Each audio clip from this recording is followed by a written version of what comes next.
Hey everybody, welcome back to The Hunt. Again, I am with my guest, Pam Holden. She is the Vice President and partner of Alliant Insurance Services, and you can reach her at alliantinsurance.com. But we were talking today about just extraordinary acts, really, and personal stories that really inspire and offer encouragement to all of us, really. So let's get back in. There's so much more to talk to you about. And one of the most fun stories, I think, about you, or intriguing, fascinating, is that you are an equestrian, right? You are a master polo player. Yes. Spill the beans. How'd that happen? I know. I think I make my kids crazy. I just like such a thrill five seeker. Five kids. I've got five kids, yeah. But anyway, yeah. No, I started actually in Rancho Santa Fe. I was 6 years old. Which is, for the audience, segment of San Diego, North San Diego, just so you know. It's a beautiful area. There's a lot of ranches there and equestrian centers and things like that. So I started when I was 6, and then I competed on a national level with hunters, jumpers, gaited horses, and then later after college, I had to give that up. But then I got back into polo. And I played for about 10 years, and not a lot of women polo players. I was going to say, you just gravitate to these roles where you have to almost like fight that uphill battle, break the glass ceiling. Know. Yeah, but you're obviously really good at it. So, yeah. So what is one of your most extraordinary experiences in playing polo? Oh, well, the funniest story, I think, was having Tony Robbins on my team. And being at that time a stay-at-home Tony Robbins, master speaker, global, right. And, at that time I was a stay-at-home mom, and I didn't know who he was, and they bring this very tall man over, and I looked, deep voice. Yeah, and I didn't know who he was, and they go, "Oh, this is Tony Robbins," and I'm like, so I just looked at him. I said, "Well, can you ride?" And this guy, what are you going to do for me? Yeah, and he kind of looked at me and he goes, "Well, not really." I said, "Okay, this is how it's going to be. You're going to be the position 1, and just get out of the way." And we actually won the tournament. And he kind of rode around, but it was a big experience for him. Yeah. So. Well, you were the expert in that, situation. He's the expert in many situations, but I'm sure he was just so excited to be a part of the crew, right? Yeah, I hear, 20 years later, he still talks about it in one of his talks about some crazy woman telling him, where to go around on the field. But I think it made an impression on him. So going back then so they say, the psychologists of the world, that we really are set in our personalities and formed by the age of 6. Like, we are who we are, and really only transformational experiences change us. So from the story that you told earlier to this story, it seems like you were pretty well set by the age of 6 in terms of what your personality was. And I can see that competitiveness almost is such an asset to you as you continued on through your life. Yeah, I am. I'm very competitive. Yeah.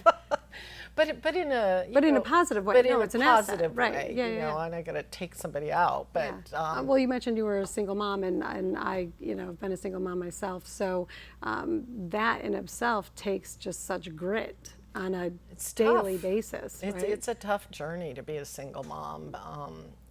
I only had 3 children at that time, but it was a challenge. That's enough. Yeah, it was enough. But you just do what you got to do, right? Yeah. And then. So what would you say are the characteristics of, obviously you have to have incredible strength and grit, as we just discussed.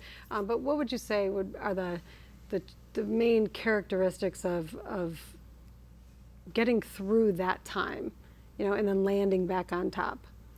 Well, I think about that, and I think about just what I learned during that time, and then you always take the good and the bad, and then you push forward on that, and then I took it into my corporate life, and actually it's just you know, you learn to be a project manager because you have all these kids, they have all their, you know, their things that they're doing, and so you become very good at project managing their life and then yours, you know, and then I had to make a living on top of that. Right. So sometimes I don't even know how I got through it, but I was very young, so that helped. Naivety works, and naivety helps. It is. You don't know what you don't know. Exactly, exactly. And so you know, you just push through, but then you always have love and caring for people, and so you know, you just.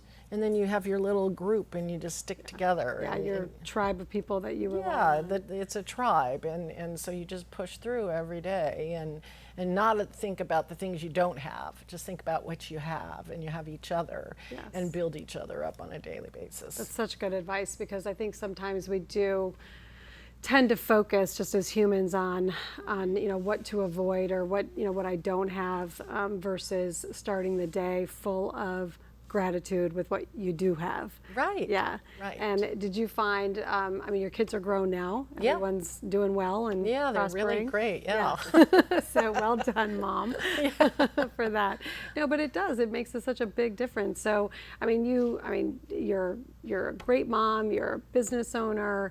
You just take names and kick butt. You're a trusted advisor to so many groups. You're on boards of directors. So any plans for like what's next for you in terms of, you know, your life story?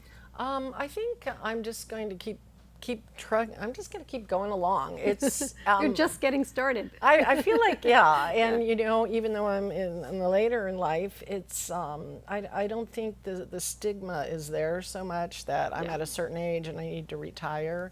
And actually, I mean, my father was a dentist, and he worked till he was 80. I love that. And yeah, because what do you do when you retire? You get bored? I don't know what I'm going to do. Cranky. I mean, I'm not going to play polo or anything like that. But you not only support Challenged Athletes Foundations, you actually ride the ride. I mean, it's 700, just for the audience, it's this ride in October that goes from San Francisco to San Diego. It's like 700 miles. Yeah. And you ride that. I know. It's incredible. I know. That's why my son goes, Mom, can't you just like swim in a pool? Just like. Does he know you? Does he know who he's talking to? He's like, why do I have to be so crazy and have to train to do like, you know, a 600-mile bike ride? And so anyway, it was pretty fun. Yeah, no, it's really fascinating to watch.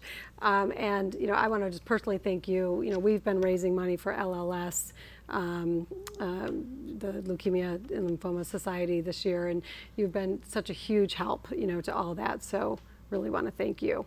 Well, I was excited that Sully was, you know, nominated. Yes, I was already on the leadership board, and that was like. She's referring to Sully, who's the host of Big Biz on BizTV. Right. Yeah. And so it just kind of like was a perfect storm. It just kind of worked. So I was already passionate about it. Yeah. Well, you are such an inspiration to me. I love having you like in my life, because I think just surrounding yourself with great people is what we need to do to move forward. And I'm so grateful to have had you here today. So we've been talking with Pam Holden, partner and vice president of Alliant Insurance Services. You can connect with her there, and don't go away, because we've got a lot more to come. You're watching The Hunt.